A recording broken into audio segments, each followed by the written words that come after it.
death of Jordan Neely on a New York City subway last year was found not guilty of criminally negligent homicide by a Manhattan jury on Monday. This comes after a judge dismissed a more serious second-degree manslaughter charge last week after the jury could not come to a verdict on the count they were hung. Gloria Pazmino, tell us the latest.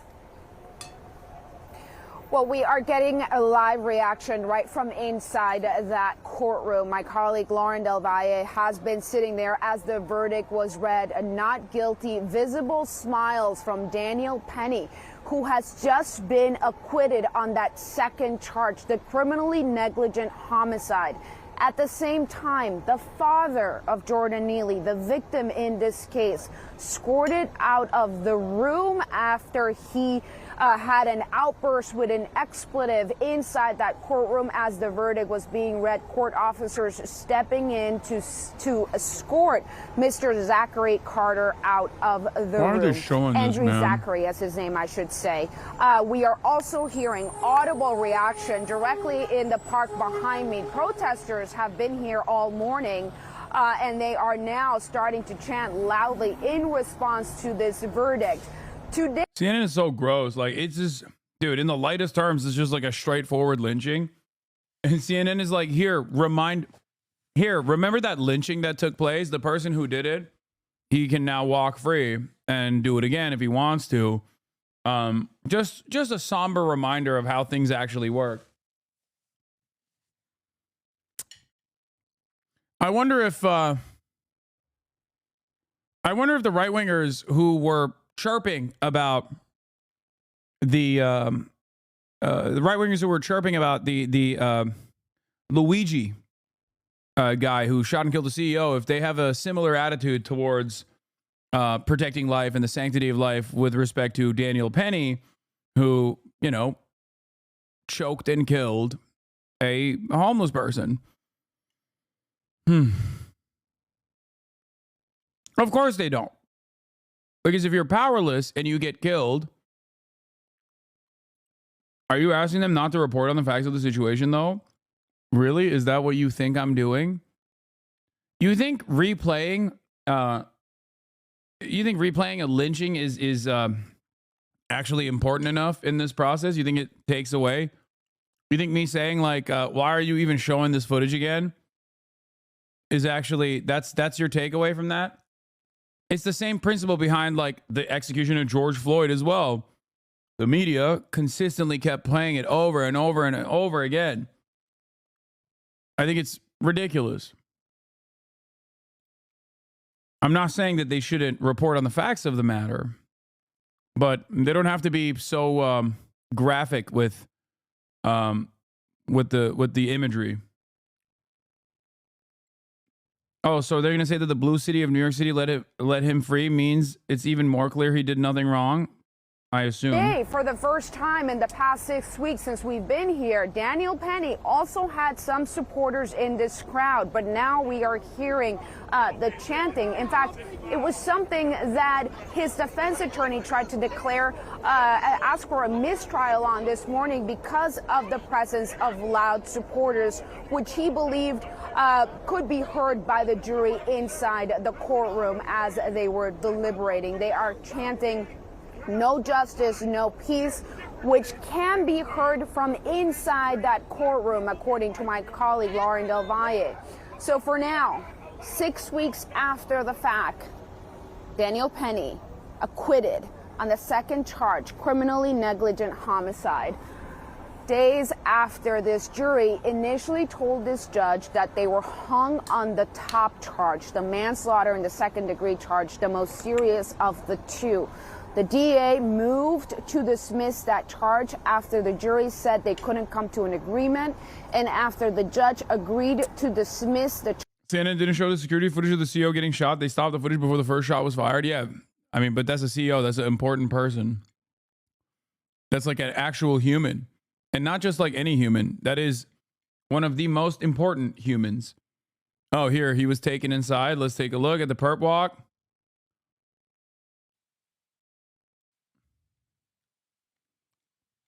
Moments ago. Why are there so many people with like Penn State hoodies? They think this dude went to Penn State.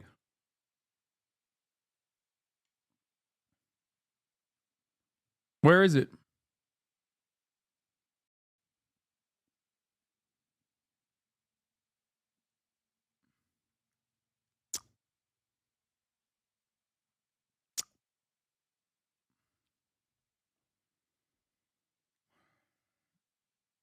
PSU has an Altoona campus.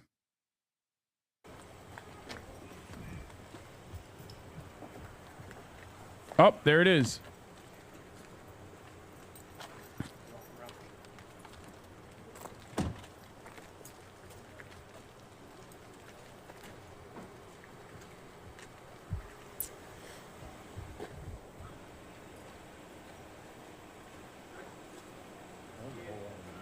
This guy looks different every time I see him, dude.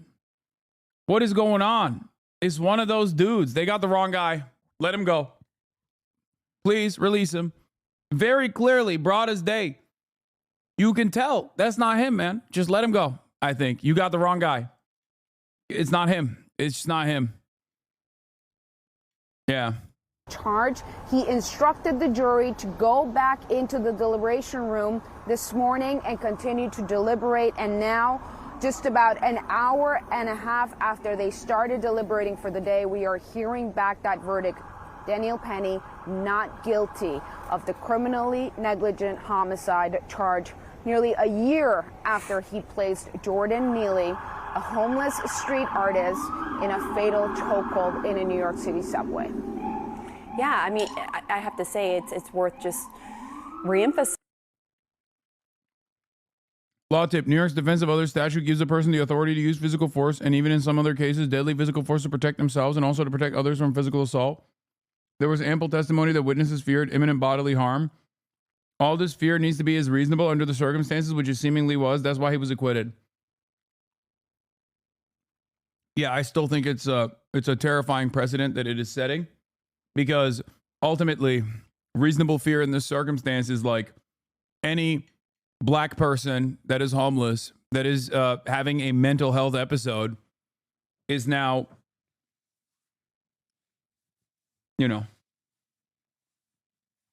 is now under consideration as an imminent threat, a reasonable fear, so they could just be assassinated. Great stuff.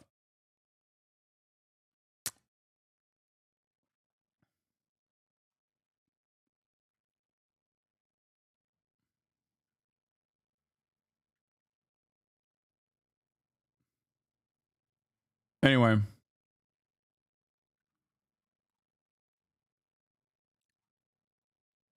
I just don't. How did he not pose a threat? Brother, you being afraid of a dude who is like going through it and then watching someone choke them and kill them is on entirely different planets, okay? Entirely different planes of existence.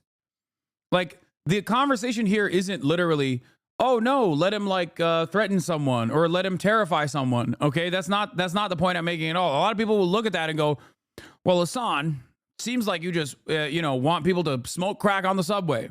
I'm not one of those leftists. Okay, I'm not saying like, oh, it's just a little bit of crack. Who gives a shit? Like, I understand why there is a there's a frustration there. Okay. By the way, I'm not saying that that's what Jordan Neely was doing. I'm simply stating that there is like a very common trope online of people who are like, oh, it's just a little bit of crack. Let somebody do crack.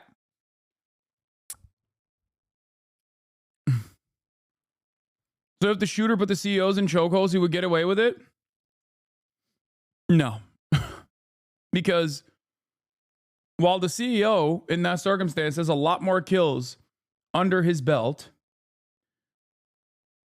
the reality of the matter is society does not view the CEO as someone engaging in an act of killing at all, because the murder in that circumstance is socialized, social murder. Whereas a scary homeless person exhibiting a mental health episode, that is way scarier than a guy who has serialized and systematized the process of murder by way of seeking out profit, more and more better profit margins year over year by simply killing people, by denying their coverage, by relegating them to medical bankruptcy, a life of medical debt. That's just the way we interpret it. That's it.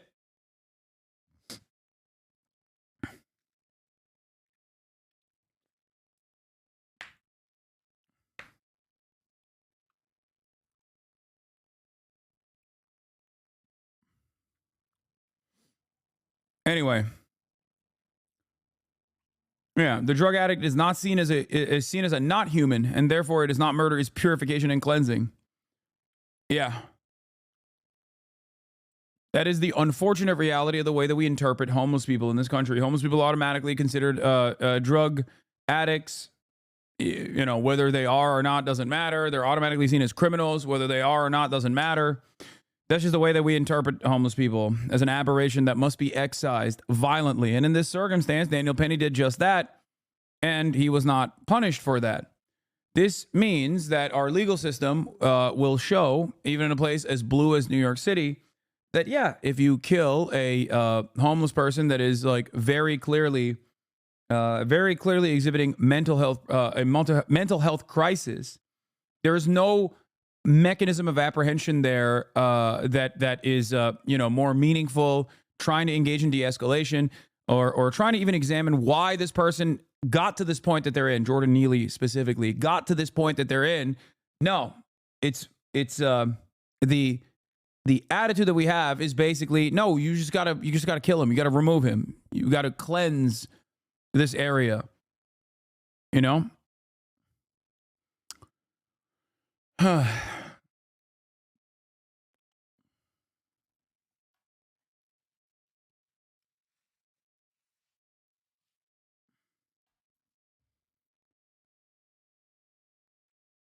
I think it's ridiculous that this can be seen as like a reasonable level of force and a reasonable level of restraint that was demonstrated, and not just like Daniel Penny doesn't have to be this like white supremacist that was trying to get a fucking confirmed kill, a legal kill by killing a black person. Okay, he could have still in that very moment thought, oh, this guy is a threat to other people. I want to stop him from being a threat to other people. Okay? But what he did in that process led to the death of Jordan Neely. So obviously there has to be, if society has laws and order and a criminal justice system, like you reward certain behavior, you consider certain behavior to be permissible, and you punish certain behavior. And in this circumstance, in my opinion, this was behavior that was worthy of some semblance of punishment so that people don't think that they can take matters in their own hands in a similar fashion. Okay?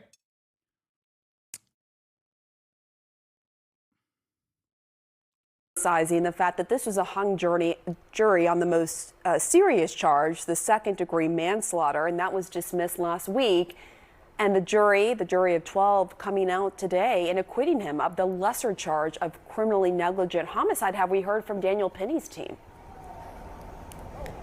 Well, one thing I can tell you is that, you mentioned the jury. This is a jury made up of Manhattanites. I sat here watching jury selection before the trial was getting started, and I watched just how carefully every juror was being questioned and picked out.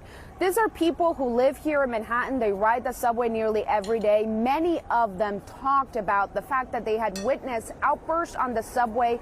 Some said that they at times felt threatened by those outbursts, but others said that they weren't. They were also asked about their experiences with mental illness and homelessness.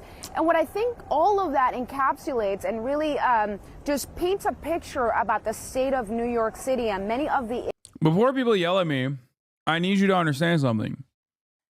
I have a consistent principle on this, as do I on the healthcare CEO shooting. I don't believe that the solution to societal problems is by just fucking popping healthcare CEOs. Okay? I believe that is an important. I believe that that is an important anger and resentment that people feel that must be acknowledged in this circumstance. And the same goes for this execution as well. What Daniel Penny did was seen as appropriate by many people. Okay? That is fucking terrifying. That is an important indicator. It is a terrifying indicator that people have given up on any semblance of structural solutions to this issue. At least with the health insurance CEO, we know that there is no legislative outlook that even resembles a path towards change. Like, there is neither party that actually presents any sort of change whatsoever. With this circumstance, people's solutions are not to re-examine the very same structural hurdles that place them significantly closer to being Jordan Neely than an Elon Musk. Because after all, every single person in this chat, myself included, regardless of my financial success, are far closer to being homeless than we are to being Elon Musk. Like, one, ironically enough, one bad medical situation, and you will find yourself on the streets. Okay? And the reality of the matter is, although that is the truth, many people do not see it that way. And they simply look at homeless people and go, oh, gross. Like, I already have all these societal pressures that I have to deal with. And now there's a weird person that it smells bad that is like around me and being a nuisance and maybe even behaving in a way that is scary.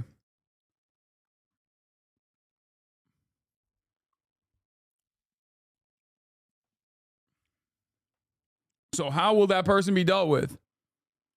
Let us not look at the ways in which Jordan Neely's personal journey led him to be permanently in the crosshairs of the criminal justice system, in and out of jail over and over again, no future prospects whatsoever, and people still apply blanket statements like this. Look, is that the criminal with a record of 40 plus crimes? Do you know what those crimes were, brother? There's like, they pad the stats, right? Especially if you're poor. The point I'm trying to make is that you are closer to being him than you are to even, being the CEO of United Healthcare. Okay? His crime primarily is being poor. His crime is primarily being homeless. His crime is primarily being a victim of circumstance. His crimes are sleeping where he's not supposed to, fare evasion, shit like that, loitering. Okay? That's what's so frustrating. And you go, oh, well, he was threatening women and children with death. He was a mentally ill homeless person, dude. He was very obviously exhibiting a mental health episode. I'm not even saying that I don't even know the full details of or the veracity of this statement. But even if that is the case, you have to understand that, like, you can try to apprehend a person like this. You can try to talk down a person like this. Obviously, it shouldn't even get to that point. That person should not be, running around at the subway station, like, obviously going through this mental health episode. Okay?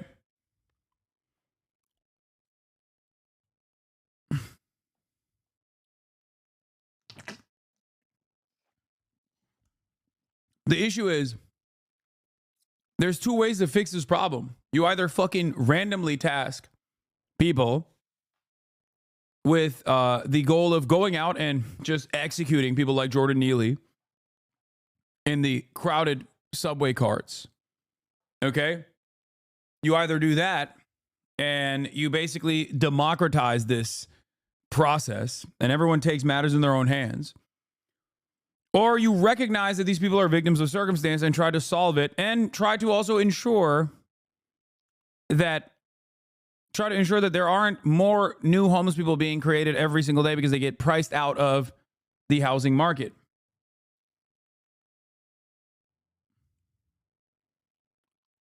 Okay? If you live in a big city, and I do, you have been in a situation now where you have been fearful of your safety in the presence of a homeless person. And no, that doesn't mean you saw a homeless guy and got scared. That means, like, a homeless person has threatened you, okay? It happens literally every fucking day. It has happened to me on numerous occasions. Now, of course, I'm a big dude. I'm a guy. I'm 6'4". I'm jacked. So the threat does not actually carry the same weight as like if you are a tinier person or have a hard time defending yourself. Like, I understand that. I understand the very real fear that someone might exhibit in that moment. Okay. And my solution in that moment isn't even to say like, well, analyze the conditions and how this person got there. I'm not expecting you to do that. But even if there are methods of restraint or methods of talking someone down, talking to them as a human being and trying to de-escalate, those are the methods that should be applied. That's what I think. And not only do I expect that from police, I expect that from random people as well if push comes to shove. Okay?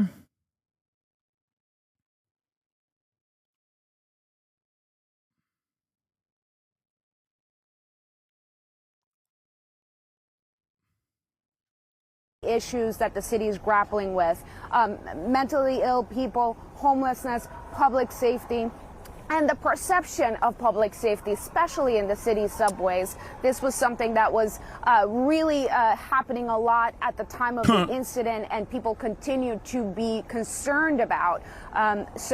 We are seeing that play out here by this jury.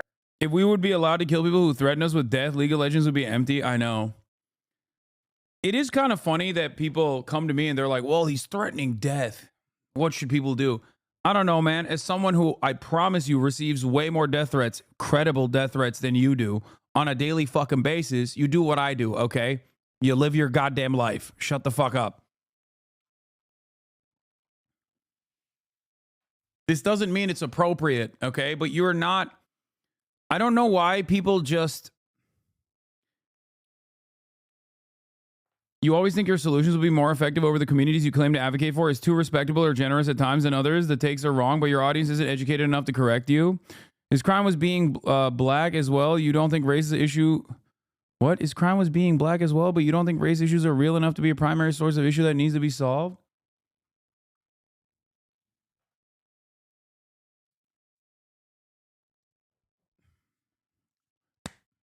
Congratulations, chatter. You did it. You, my friend, you won woke of the day today. Congratulations. Really, James Smith, you have won woke of the day. Now, your crime, okay, your one friend who's too woke in the situation is coming at this conversation with the understanding that I do not consider Jordan Neely being black a very important part of this equation. Not only did you assume that I did not bring that up when I said that this was a lynching, okay, but also simultaneously, you also moved on from me not bringing this up, even though, of course, it's a factor, and I did bring it up. But also, you then followed through with additional inferences that you made off the faulty premise. Okay, there were numerous occasions where I actually brought forward the victim's race and also how it factored in. You refused to understand that I did. But then you said the audience of 44,000 in here are too stupid to correct me on this, or maybe they were just listening better than you were. But congratulations, you win woke of the day. You did it. You are the one friend who is too woke.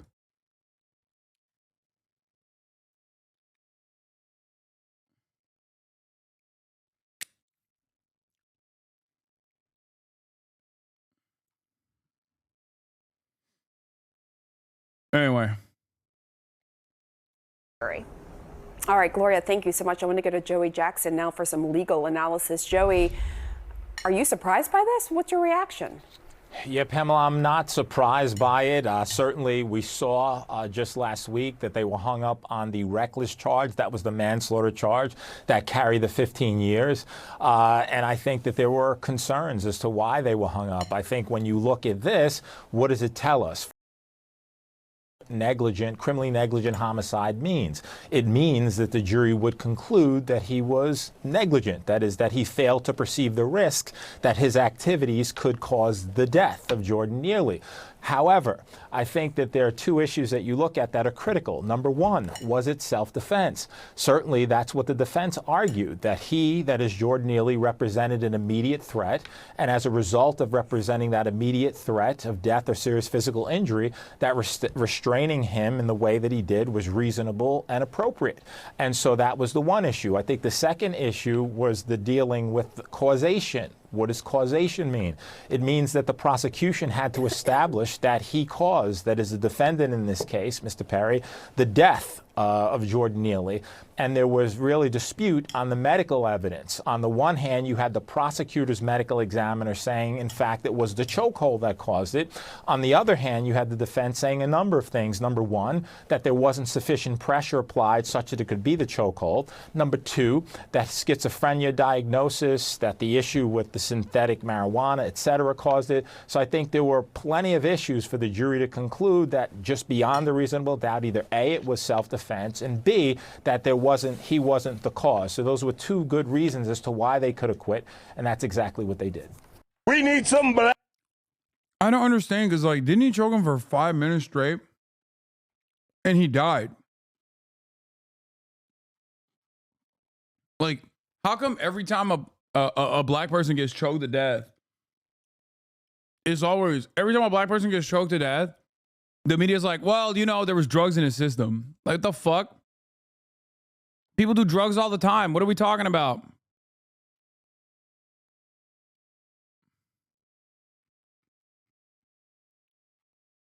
The point is, if this was a rich person, if this was a white person, if this was a white rich person who had smoked synthetic marijuana and maybe had unexamined or undiagnosed schizophrenia, would society's approach to the subject matter be different? If it was a white man who was wealthy, dressed nice, having a mental health episode on a crowded fucking subway station, and somebody choked them to death. Let's say a black man choked him to death. I don't believe that people would approach the situation in the same way. I don't. I think that they would. I think that he would get the book thrown at him. Look no further than what will happen to Luigi, our boy Luigi, and the way that he will be treated by the criminal justice system.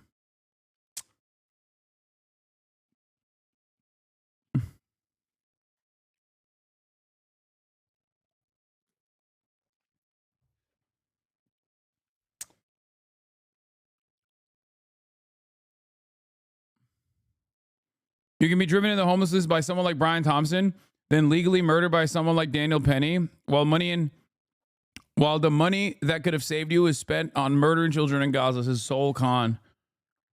Yeah.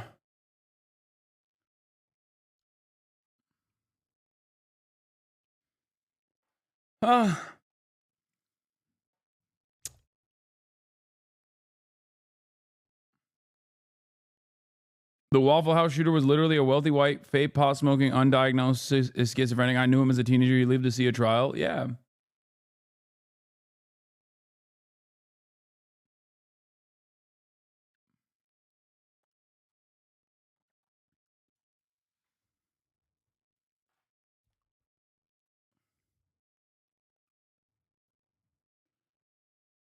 My point is, I think personally that the standard for killing a human being, for taking another human being's life, should be unimaginably high. Unimaginably high for someone who is of a police background, and even higher for like the random citizen, because the entire point is, I mean, just unimaginably high for both. The point is you can't fucking let people get away with just like murking people, okay? You are setting a very dangerous precedent. You're like, no, it's open season. And the worst part about this is like deterrence, right? If your expectation is like, well, this creates a deterrence for people to act out on the subway stations, you think the motherfucker that's going through a mental health episode gives a shit about the legal precedent set forth by Daniel Penny? If he's going through a schizophrenic attack, he's gonna do it regardless. Like, that's stopping people. You know what I mean? This is simply just giving you a reason, or it's just giving you a little bit of happiness in this moment, because you're like, oh, these criminal nuisances that are consistently around me on my daily commute will now be murdered sometimes, and the murderers will be able to get away with it. It's crazy.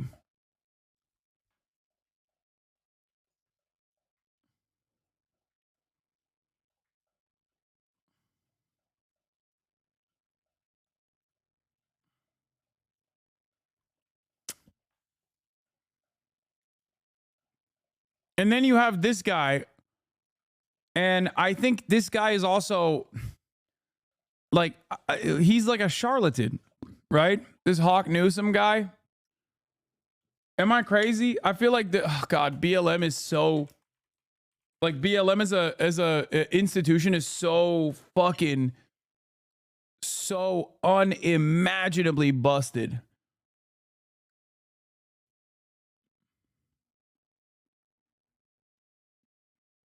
I don't know if it's the same guy, but like,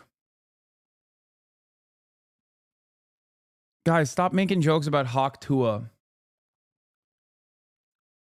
Okay.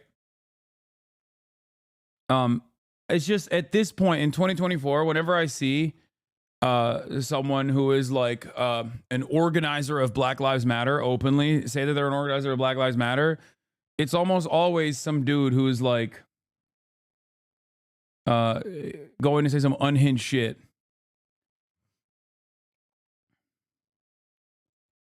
This does not mean that they're actually this does not mean that they're actually a part of the Black Lives Matter movement in general. Oh, it is the guy who protested the restaurant that one time. BLM protest planned at New York restaurant where brawl over vaccination proof occurred. Yeah. BLM Greater New York. Yeah, Hawk Newsom, the co-founder and chairman of BLM Greater New York.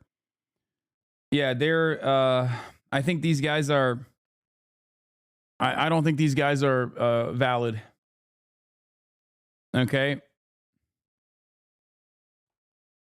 Just letting you know before we start this process, before we go down this route and listen to what he has to say. Black vigilantes. That's right. People want to jump up and choke us and kill us for being loud. How about we do the same when they... Oh, yeah. Sure, man. 2-minute preface to a 19-second clip. Yeah, dude. Yeah, this is how all black people are. They all want to do vigilante justice against random white people. Stop saying he's not wrong. You're a fucking idiot. Okay? Shut the fuck up. Shut the fuck up. Shut your bitch ass up. So many of these goddamn fucking morons in this community, as well as every other community, are the first to go the Black Hammer route. So many of you are so rudderless and so fucking dumb, so broken in the way that you approach society, that you are so susceptible to the likes of Black Hammer as an organization. Okay, your white privilege is showing. Shut the fuck up. White privilege is showing. Yeah, no, go join this fucking very clear Fed operation.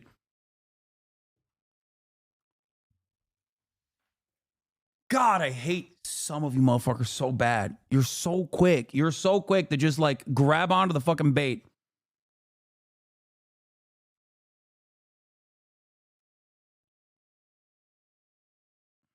So susceptible.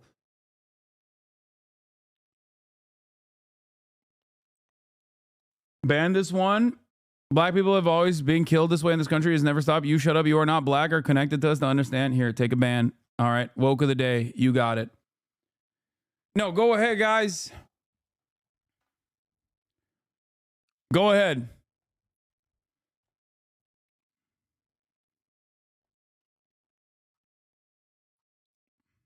You're right. I don't know what I'm talking about. I don't know anything. This guy, let's not look into his background at all. Let's not assume that Hasan knows anything more about this person and what they represent and how their entire goal is to say these sorts of eye-catching things in an effort to sometimes fundraise, but most importantly, to play a role of the angry black man that conservatives will play on the fucking Facebook orbit nonstop, endlessly. Okay? You're right. You're right, man. What do I know? I don't know anything. I don't know. You're right. I'm just my woke privileges speaking, sweetie. They attempt to oppress us. Right. I'm tired. Tired. We're devastated. Folks like this would fall for Dr. Umar if they didn't know better. No, Dr. Umar wouldn't fucking. No, Dr. Umar is a. How Hawk Newsom went from failed politician to rogue BLM boss.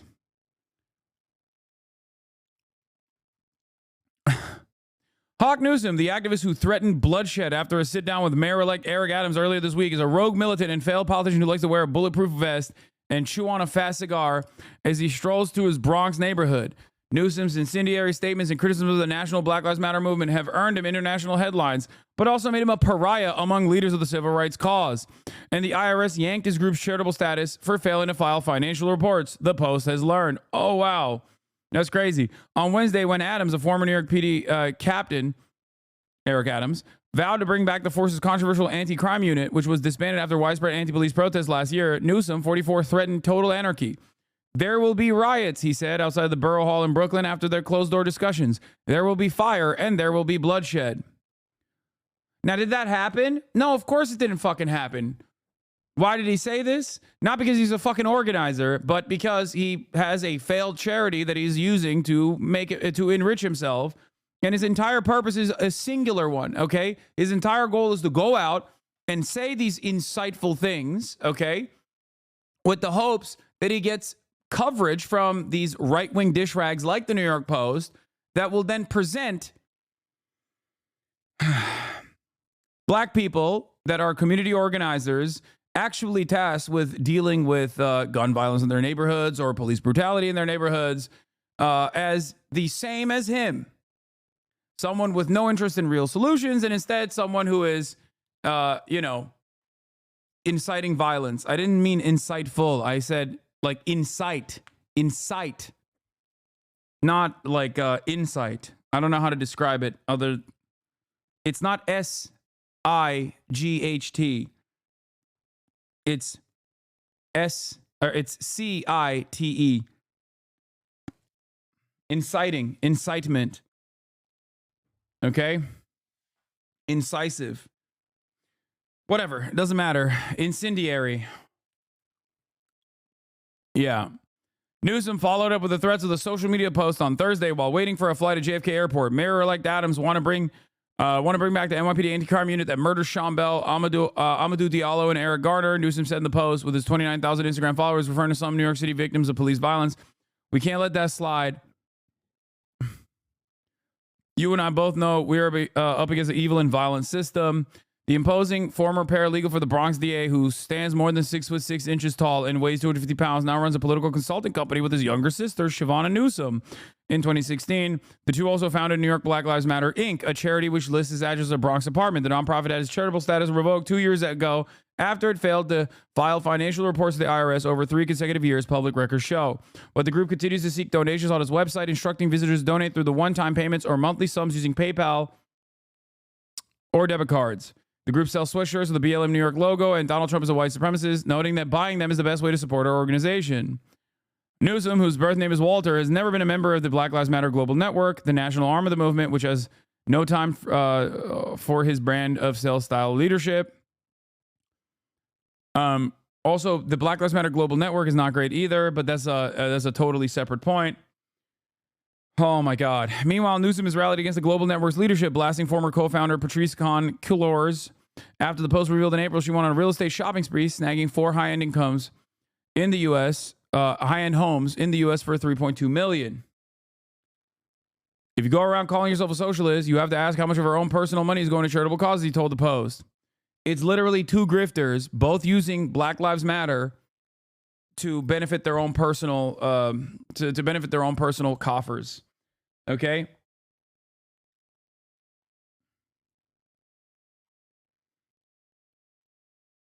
That's it.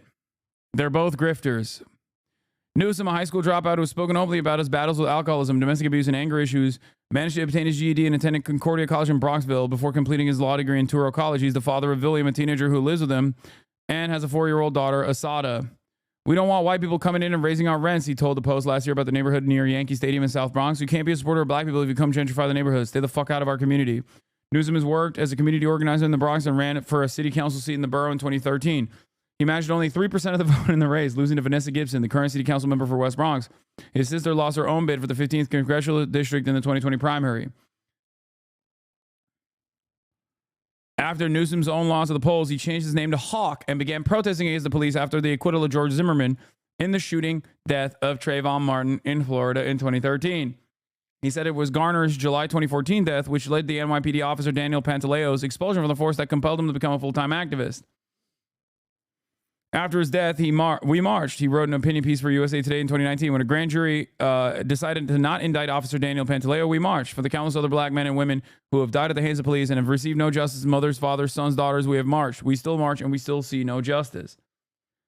Now, the question remains, is this a person who actually went through his own political journey and became radicalized because he saw that there was no solutions to police brutality? Or is this a person who set up a fake charity that was targeted by the IRS for being a fake charity and not a real 501c3 in an effort to fill his own personal coffers, and is routinely known to say, explosive, incendiary things with an effort to get this kind of media coverage that obviously right-wing newspapers are very excited to use to present all black activists as like violent people with no interest in real solutions whatsoever.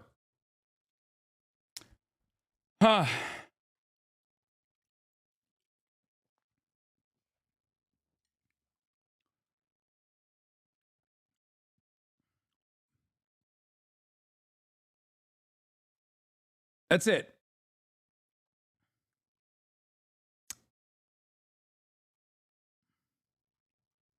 His rhetoric has grown increasingly incendiary. If this country doesn't give us what we want, then we'll burn down the system and replace it, said Newsom in a Fox News interview last year. All right? And I could be speaking figuratively. I could be speaking literally. It's a matter of interpretation. Newsom, who has referred to the U.S. government as terrorists, managed to temporarily shut down the George Washington Bridge last year, rallying 100 demonstrators to protest police violence.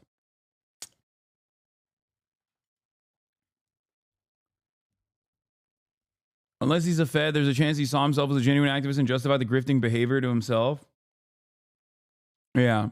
He called himself a grassroots organizer, has rallied against vaccine mandates, which he has labeled racist. And notes on his website that his organization was the first group in New York City to endorse Congresswoman Alexandria Ocasio-Cortez. Yeah, we have the press conference that we're awaiting on for the shooter in the United Healthcare CEO shooting.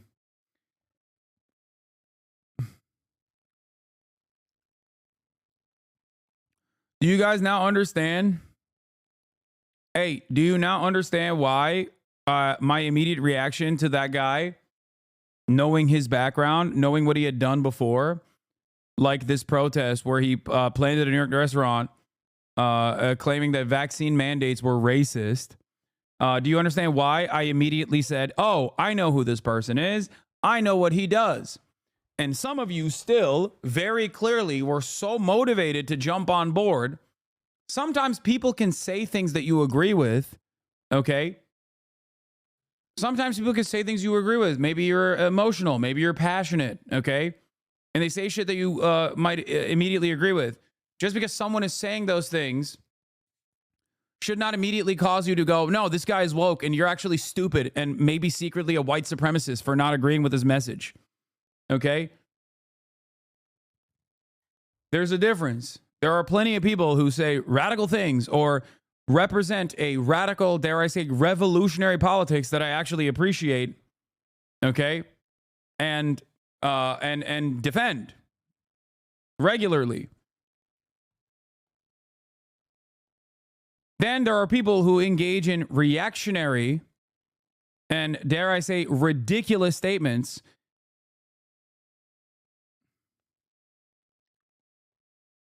Okay?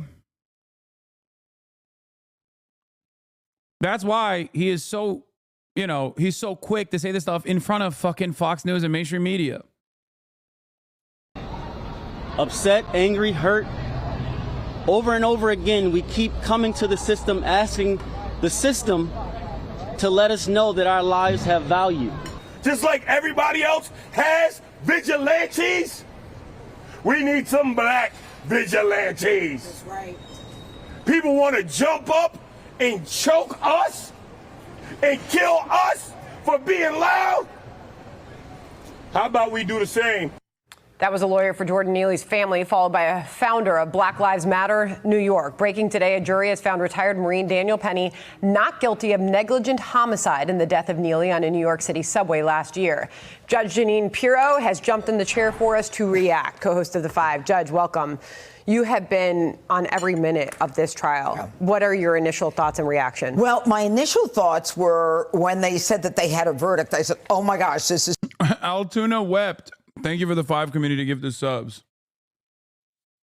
I thought it was Tacoma that wept, but I think Altoona wept today. Too soon. They were conflicted on the man, too. They couldn't reach an agreement. And then all of a sudden, I find out it was not guilty, which tells me that, whatever questions they had on Friday, they resolved. And look, New York needed this and America needed this. People need to be able, in a society where we readily admit that we don't have the police that we need, that they've been defunded, they are not everywhere, they're certainly not in the subway. And if someone comes in the subway. Okay. That's how you know Janine Pirro is so rich that despite the fact that she lives in New York, she has never taken the goddamn subway. The fuck do you mean the police are nowhere near at the subway? Like, obviously the idea that they are defunded is ridiculous, okay? Just the most ridiculous. But somehow she doubles down on the fucking stupidity by claiming that this standing military, one of the largest standing militaries on the planet, the NYPD, with its own submarine, that's like what, $6.3 billion a year in budget, that is in every fucking subway station, is not there actually. And it's not even that yet. The National Guard is in the subway, too, on top of the fucking police. The mayor is a cop. That's how fucking police-minded New York City is. They fucking elected a cop mayor. What do you want? What a beautiful story from Fox News. This angle is hilarious because it's like the mayor is a cop. The NYPD is in every fucking subway station, twiddling their thumbs and playing Candy Crush. They're shooting fare evaders for the crime of like skipping out on $2.90 a fare. Okay. Sometimes they're shooting each other when they're trying to shoot the fare evaders. And also random people that get shot in the head in the process. But it's not enough that this $6.3 billion budgeted standing military is in every fucking corner of New York and is a part of your life every day, okay? Regardless of whether they're doing their job or not, doesn't matter. They're there. The mayor is a fucking cop, but now it's not enough. You know who else needs to be a cop? Random people that are also commuting alongside you. We need them to be cops too. Because that's what this is. Daniel Penny became a cop. He was deputized on the spot the moment that he fucking started choke slamming and started the process of murdering Jordan Neely. He became a cop in that moment. And that's what she wants. She's like, no, it's not enough that we have a mayor that's a cop. We have a standing military that's like, there's cops at every corner. You have to also become a cop. Every single American must become deputized and become a cop in the moment where they feel like there's a crime that might be occurring. Oh.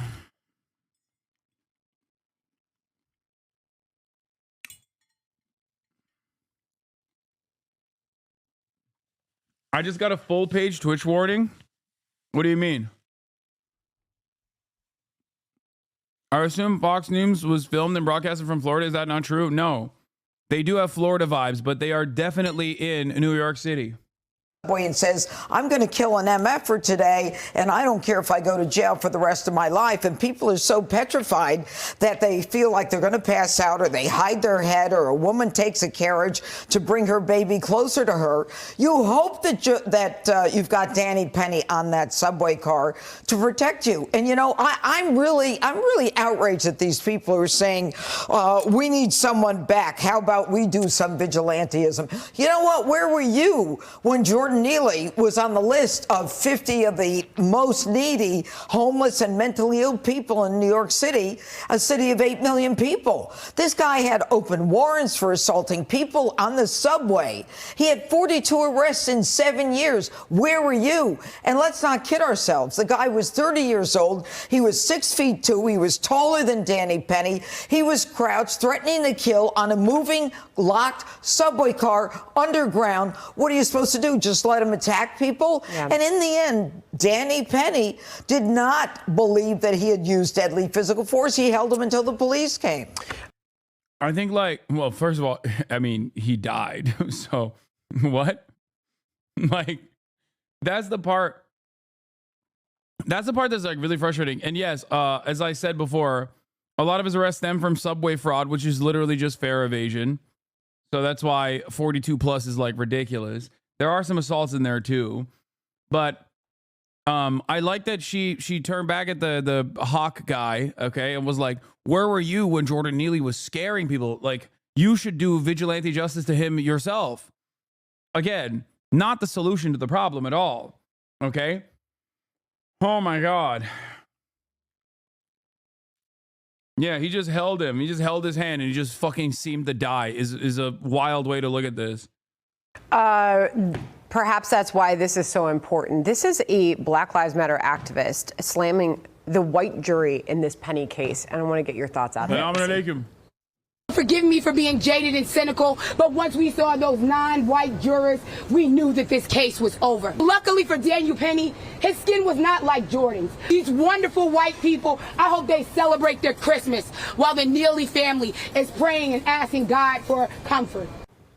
You know, I'll tell you, right off the bat, what she said 9, I mean, there were black, there were Hispanics on the jury. But maybe the better question is, why did Danny Penny make a decision to protect the African Americans on that subway car, the Hispanics on the subway car? Why did they jump in to hold Jordan Neely down? Because they felt that he was a danger. She's got it backwards. It's about time that instead of denigrating a good Samaritan, we thank God and hope that there's a Danny Penny on a subway car when we're on it confronted with deadly physical force, imminent deadly physical force. Yeah, I mean, at this. I think what's crazy is the assumption that, like, that Jordan Neely was presenting imminent deadly physical force and not Daniel Penny, who literally did do the deadly physical force. Like, what is happening?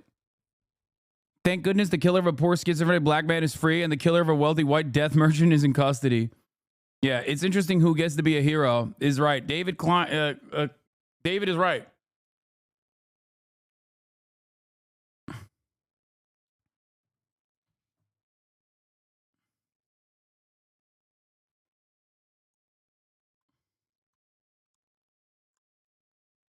We are so cooked. Yeah. Back in the day, Good Samaritans used to help old ladies cross the street. Now, Good Samaritans are the ones who are doing extrajudicial executions of mentally ill black homeless people.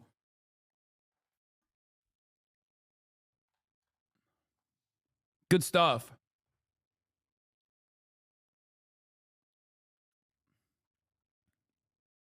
Good stuff overall. Wonderful stuff. In this particular case, implications for how this will be handled in the future, especially in a very dangerous, crime-ridden New York City where people.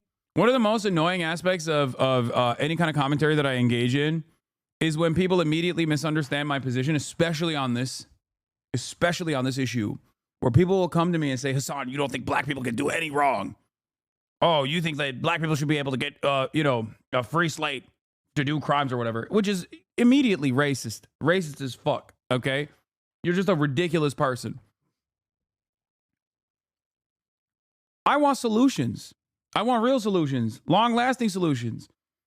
I don't want the solution to be deputizing random people that are going to murk poor people for the crime of having a psychotic break, a psychotic episode. Many of you do not think that you or a loved one would ever find themselves in that position, which is why you're so comfortable with this attitude where you're like, none of my loved ones were ever going to have a fucking mental health episode. I promise you, if Daniel Penny choke slammed and killed your immediate relative that might be exhibiting like a mental health problem, okay, you would not have this attitude. It's ridiculous. Only a racist would put those words in your mouth. Yes, it is racist people. It is LSF commenters. They literally say this. I remember them saying this when I was talking about the Kai Cenat stuff with the PlayStation 5. They literally would. So many people's open commentary in this process was, Hasan just will never criticize a black person.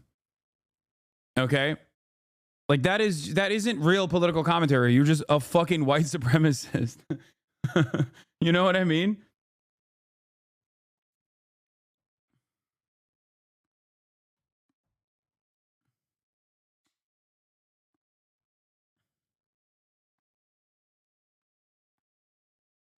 Anyway, I don't care that like self-defense law and defense of others law is pretty clear cut, even if the person you're afraid of doesn't actually intend to harm you. All that matters is you're in fear, and that fear could be considered reasonable under circumstances. Trayvon Martin. It's really, really shitty and has massive racial undertones because obviously, as a lot of white people have that implicit racial bias. Exactly. Not just white people. Everybody has that implicit racial bias. Black people even have it. Black people have internalized white supremacist bias as well. It is a white supremacist society after all.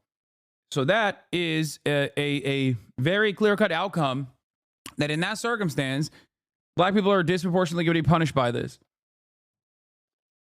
Or at least like the people that kill them are going to disproportionately get away with the crime.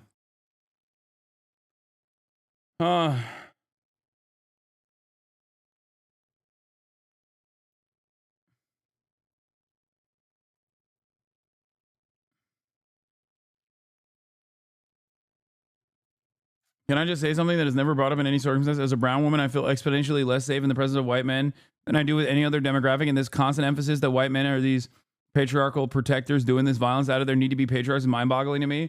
Yeah, except in a circumstance where you, as a brown woman, engage in an act of self-defense against a white man, okay, you would not have this same exact fucking process. You would go to jail. 100%. And all those fucking same people that are like demanding Daniel Penny be free and hailing him as a champion would literally say, if you don't go to jail, that's evidence further. That's further evidence that like feminism is alive and well in the criminal justice system and that this is an act of misandry.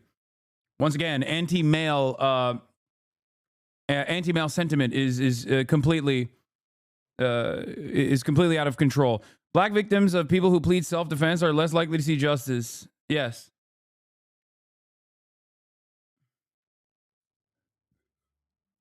Not guilty by jury. You are not the jury. Just move on.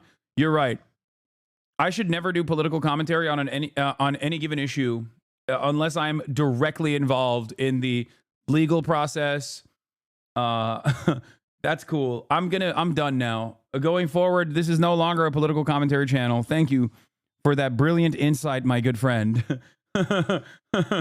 People are very scared to get on those train cars. Well, do you remember they had AR-15s? They had the National Guard down there. Absolutely. Dangerous. Still see it every day when some of us go down there. Judge, the latest on this suspect on the run in the case of the murder right here in Midtown Manhattan of this healthcare CEO. We are told that they've got this guy. They're questioning him. It's about 270 miles from where we're sitting right now and about equal distance from where he murdered that healthcare CEO outside the Hilton here in Midtown Manhattan. Your thoughts as we learn more and see these brand new pictures, which as you were sitting down, we discussed. Some of these pictures, this looks like a completely different person. Is this the person? Well, look, when you've got experts and facial recognition people and they say it's the same person, I agree. Yeah. Okay, it's not up to me as a layperson to make the assessment that an expert can. But you know, the hairs on the back of my neck went up when they said that they found this person of interest in Pennsylvania. We were looking for Robert Durst, the serial murderer, and we found him in Pennsylvania. But I think that when you've got state, local, federal, NYPD is the best law enforcement agency in the country. I've always said that. But working together, they're going to find the guy. There is no question about it. They probably know who he is, and they're not going to do it and make the arrest until they've got everything they need. It has the markings of this particular suspect, of somebody who wanted to leave a trail. You look at the markings on the shell casings. You look at what was left in this backpack that allegedly belongs to this person. Any of that send a message to you? Oh, it absolutely does. There's a game going on here. I think that there is an undercurrent of something else, and I don't want to say yet, but I've got people who've contacted me and said there's more to this than you think. But then you've got this young guy who was dumb enough to flirt with a girl at the hostel and take his mask down. Right. I mean, that's like an amateur. Wait. Oh, that's so perfect. I missed it. So there is vigilante justice that Judge Janine Perot is against.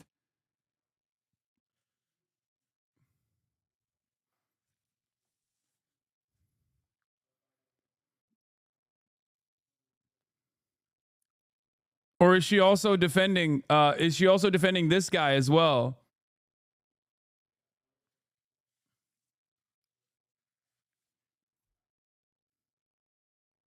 Because, like, in both circumstances, I look to what is causing people to not necessarily just react, but also what's causing the problems to begin with.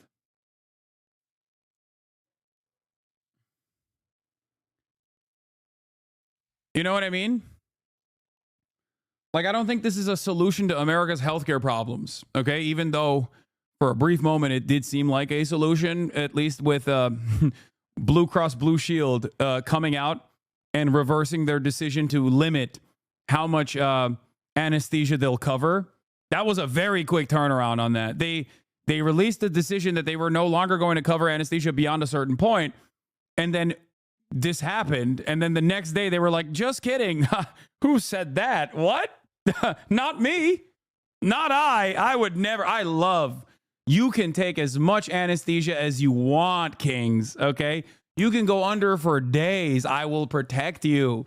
I will never deny that. Not us. We would never do that, please.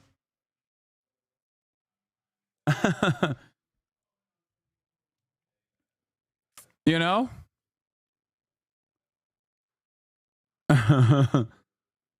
But outside of that, like, this is not going to actually lead.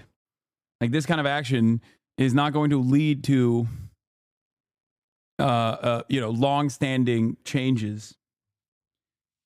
But having said that,